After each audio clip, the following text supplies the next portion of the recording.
Ayo, mengenal dan menanggulangi HIV/AIDS.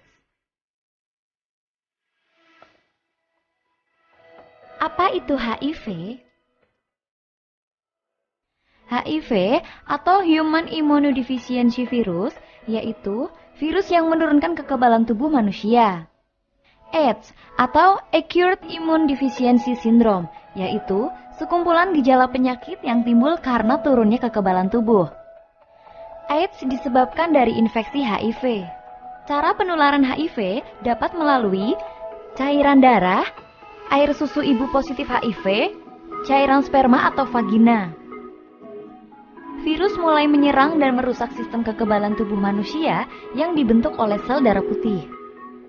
Virus HIV masuk ke dalam tubuh sehingga sel darah putih menjadi rusak, menyebabkan sistem imun berhasil ditembus dan virus bebas merusak jaringan lainnya. Daya tahan tubuh penderita HIV/AIDS berangsur-angsur menurun disebabkan sistem kekebalan tubuhnya telah rusak. Bagaimana HIV/AIDS bisa ditularkan?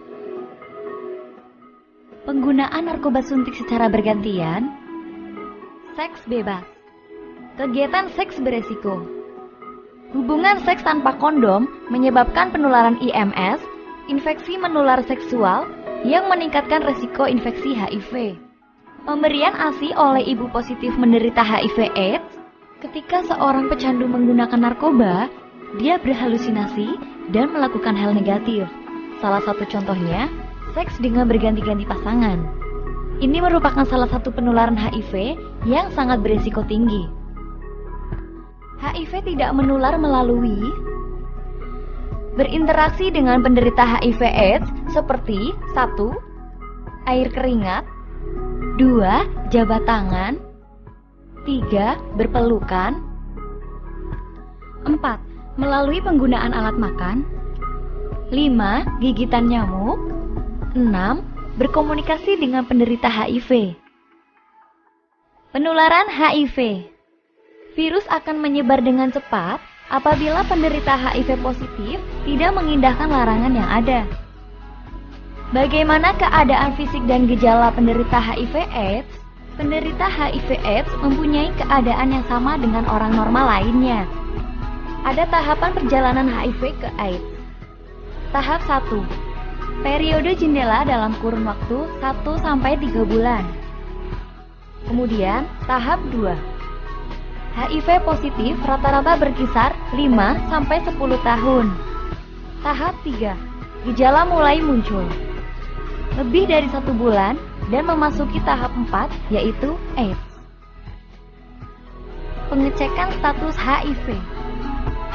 Dengan datang ke rumah sakit yang memiliki fasilitas VCT, Voluntary Consulting dan Testing, kemudian menemui dokter atau konselor HIV/AIDS. Pengecekan dilakukan melalui tes VCT. Dari tes VCT tersebut akan mendapatkan hasil pengecekan bersifat negatif atau positif. Adakah obat untuk HIV/AIDS? Sampai saat ini, tidak ada vaksin untuk mencegah penularan HIV/AIDS. Tetapi, ada obat dan terapi ARF untuk mengendalikan virus di dalam sistem tubuh. Apakah orang yang terinfeksi HIV/AIDS boleh berkeluarga dan mempunyai keturunan? Penularan virus HIV dari penderita ke pasangan sangat tinggi. Namun demikian, orang yang terinfeksi HIV/AIDS masih bisa berkeluarga dan mempunyai keturunan. Penularan dari ibu ke bayi berkisar 30%. Artinya, tiap 10 kehamilan dari ibu positif HIV, kemungkinan ada 3 bayi yang lahir dengan HIV positif. Apakah kamu tahu? Kasus HIV/AIDS di Kabupaten Banyumas tahun 2010-2014 semakin tahun semakin meningkat. Dalam kurun 5 tahun, peningkatan jumlah penderita HIV sebanyak 17%, jumlah penderita yang positif menderita AIDS sebanyak 8,9%, dan penderita yang meninggal 6,9%. Mari, kita selamatkan generasi penerus dari infeksi HIV/AIDS.